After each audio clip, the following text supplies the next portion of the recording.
Welcome to week 3 of our Stand resource. This week we're going to be looking at how we tell our mates about some of the issues that we're looking at the moment, and how we convince them that this is something worthwhile getting involved with. It's often hard to talk to our mates about these things.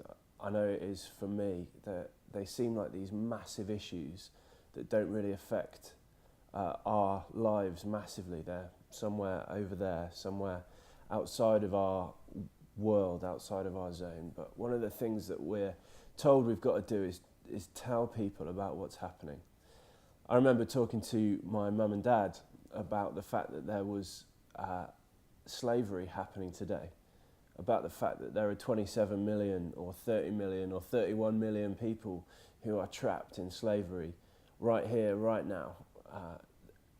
They found it incredibly difficult to believe me. Surely slavery had been abolished 200 years ago with William Wilberforce.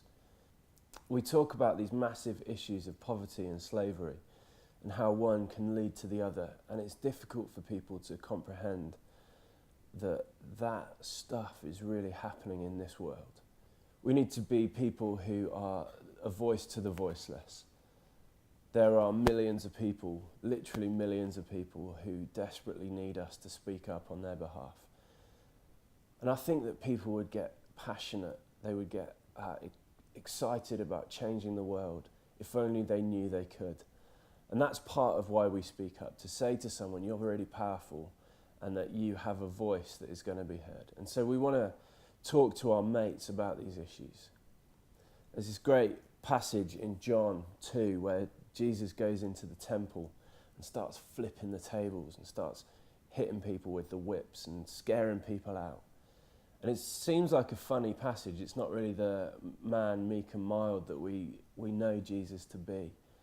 But actually it's an issue of injustice. It's an issue of exploitation. The traders there were exploiting the poor. And Jesus was speaking up on their behalf. And he spoke up in action as well as his words. And we need to do the same. We need to follow Jesus' example. And we have this world of resource right at our fingertips. We just click on a few links or turn on Facebook or look on Twitter, and suddenly we've got this world where we can find out about what's happening all over this planet. And we can share those with our mates. We can talk to them, we can tell them, but we can put links on their wall. We can get them to sponsor us online. We can do all this stuff. We have this worldwide resource of being able to share information and share facts and share truth. And I wonder if we can start to use that for good. We can start to use that in a way that expands people's understanding of the world that we really live in. That it goes beyond, oh, I had a great night last night, into flip, didn't you know that there are millions of people trapped in slavery around the world? We can use these resources for the kingdom of God. We can use them to build his kingdom in this world. Can you use your own personal Twitter or Facebook to start a campaign? Can you use it to communicate to your mates what's going on in the world? Could you tell them about other organisations that are working in the arena of anti-slavery and anti-trafficking?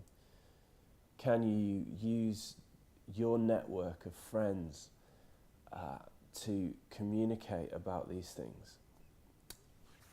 I think that one of the things that I love about friendship is that we become like the people around us. I don't know if you've ever noticed that as you spend time with people, you start to become more like them. You start to use the same language they do. You start to use the same phrases, and you start to enjoy the same things. I wonder if we can be people who help our mates, who help our friends understand this world in a much greater way.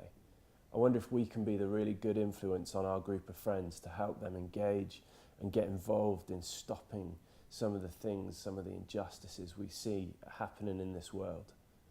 I wonder if we can be the heartbeat of our friendship group, the heart of our friendship group that says we've got to care about people outside of us. Because that starts not just in your school or workplace or college with the kid who's getting picked on. but actually expands to the rest of the world, to our friends in South Africa that we work with in Durban who are working in some of the poorest areas, to our friends in Cambodia who are helping to prevent kids being bought and sold across the borders. Can we help our friends be part of the solution to seeing this world turned around? And whether they know Jesus or not, I think if we communicate this properly, if we speak up on behalf of the poor, that our friends will get passionate about this and will get involved. Isaiah 1 is a really tough passage to read. You should go and have a read of it. But Isaiah 1:17 says, do justice, learn to defend the rights of the fatherless, seek justice for the widow. And it's not specifically talking about just those two categories of people, but it's talking about the most vulnerable in society. There's this group of 4 people that the Old Testament in particular talks about. It's the orphans, the widows, the immigrants and the poor. And it talks about this group of people because they're the most vulnerable in society. They're the people most at risk if there's war or famine or a bad harvest. They're the people who are most likely to be exploited because they don't have anything. And the question for us comes, who are those people in our society?